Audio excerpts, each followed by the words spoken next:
Hammaga assalomu alaykum. Kurkumani foydalari haqida уже hamma biladi. Jigarni tozalashini, organizmni detoks qilishini, yog'larni, xolesterinlarni eritishini hamda butun qon tomirlarini tozalab berishini hamma biladi.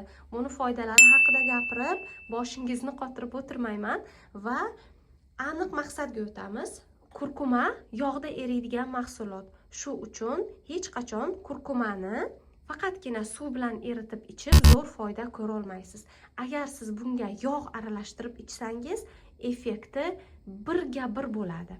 Va yana plus bitta siri, murch qo'shib yuborsak, effekti 10 baravar bo'ladi.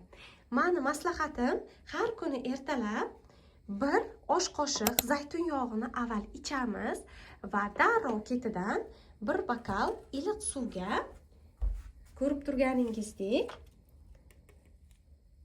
yarim choy qoshiq kurkuma hamda atigi bir chimdimgina murch solib yaxshilab aralashtiramiz.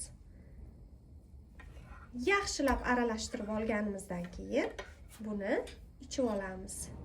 Qarabsizki, effekt 10 barobar bo'ladi, chunki biz yog' bilan ichayotganimiz sababli to'liq so'riladi.